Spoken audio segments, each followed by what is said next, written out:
Welcome to the JAMODI podcast, where we interview coaches and leaders to find out not just what they do, but how they do what they do.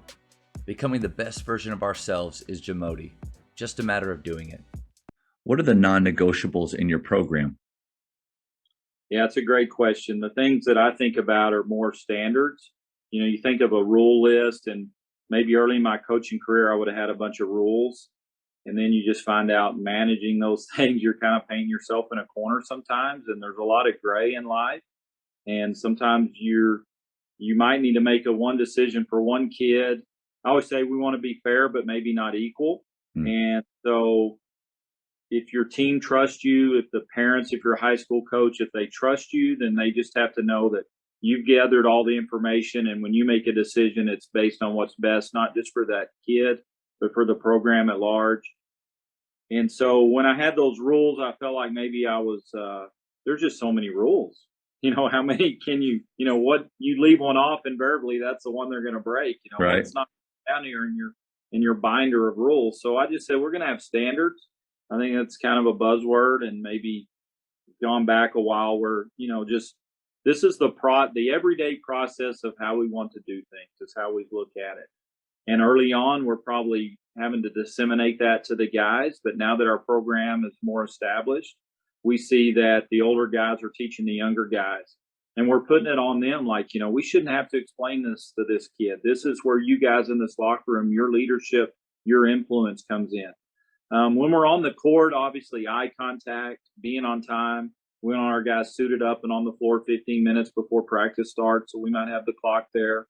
That can be a challenge if you're a high school coach, but we're just like, let's be productive in this time leading up to practice.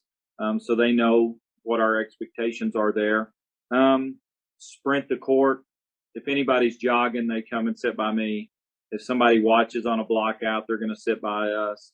We call it a one-man press. Somebody misses a shot and kind of runs up, has a little extra energy because they're frustrated and, tries to harass the ball, but really they're just leaving their teammates hanging out to dry. So those are things. We really preach playing on balance. And when I say a non-negotiable, like if someone's not doing it, they're probably getting talked to or coming out. And so we're just like, these are the things we're not going to sit here and negotiate with you on. So obviously being on balance is huge. Can you talk a little bit more about that, being on balance, and how you help your players get that more? Well, obviously just communicating it verbally, showing clips of off balance. We just tell them bad players fall down. Bad players put their teammates in bad situations. And we'll show them clips of that, like you're off balance. If you just stopped right here and made a stride step, an on balance jump stop, look at all the options that are open around you. And you're taking a 20% shot when we've got 50% shots inside out right there available. And no matter how much a team teaches people to stay on shooters or don't leave, when the ball penetrates the dome or the pack or the lane, the people are open on the perimeter. I know how you guys say, you're probably emphasizing that a lot.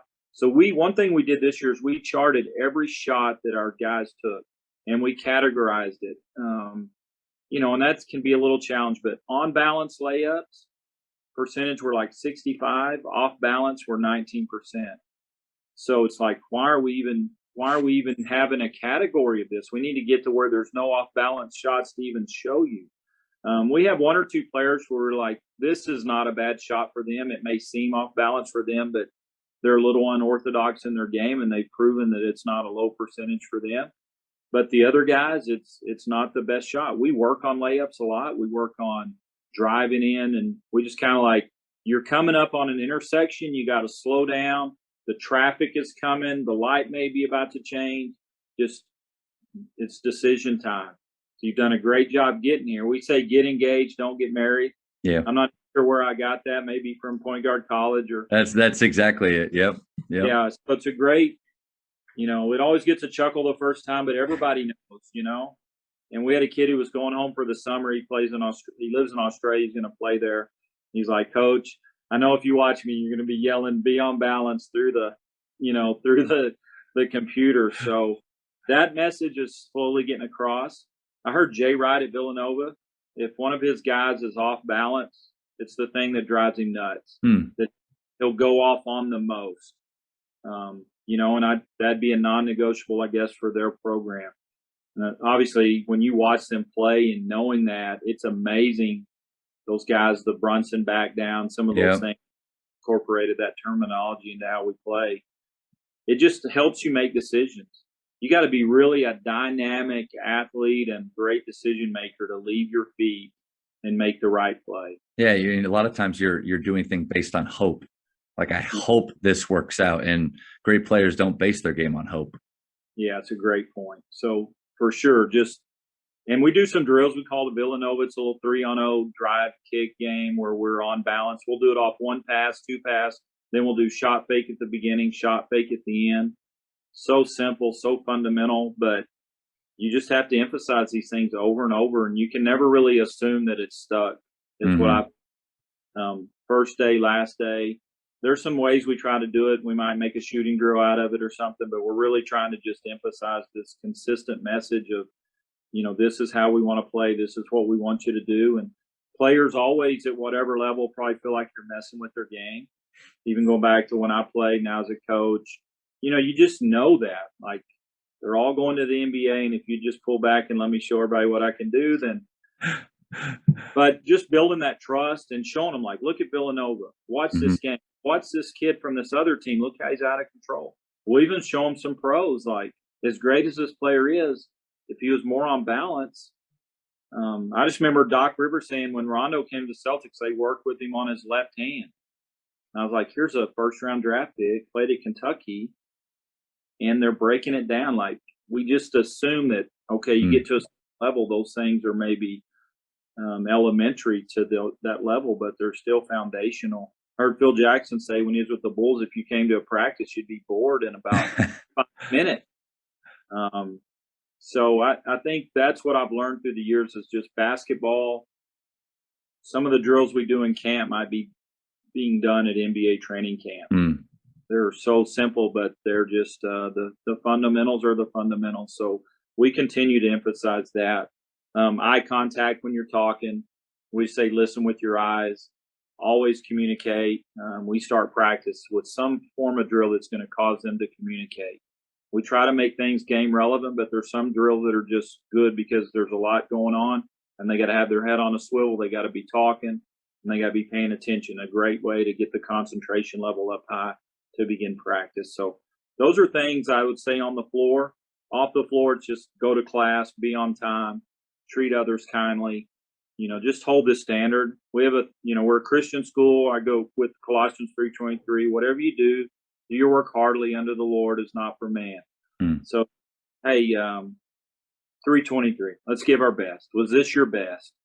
If this grade in this class is your best, I can live with it. If you could have done better, then we have to evaluate why you did. Is that your best effort? And could you have done this a little better? Are you truly doing everything you could have done there? And when you ask it that way, a kid doesn't want to. They might want to maybe deceive you a little, but really, you're complimenting them by going, I believe you could be better. If that's your best, then we've got another challenge we got to deal with. But are you giving me your best? And sometimes my best is not, it can waver on my energy level or what's going on outside the confines of the office with family or friends, or just, life gets in the way of some things. So we're not always going to perform at our best, but we can always give our best. And just trying to control that to the extent we can is something we emphasize. I love the fact that you ask the question, is that your best? Instead of just telling them, hey, that's not it. You can do better. What is it about asking that question that maybe helps them even get to the answer or see it even more? Well, I think you're saying I trust you enough to ask you, maybe, because the kids, it's a fine line. Like, I don't want to be making an excuse, coach, but I found out today this or that, or I just got off the phone with somebody back home and something's going on, or man, I think I just bombed that test, coach, and I studied it, whatever for it, and I'm struggling there. I'm disappointed. There's just 1,000 things. I think it's that trust. We just really try to build the relationship as deep as we can.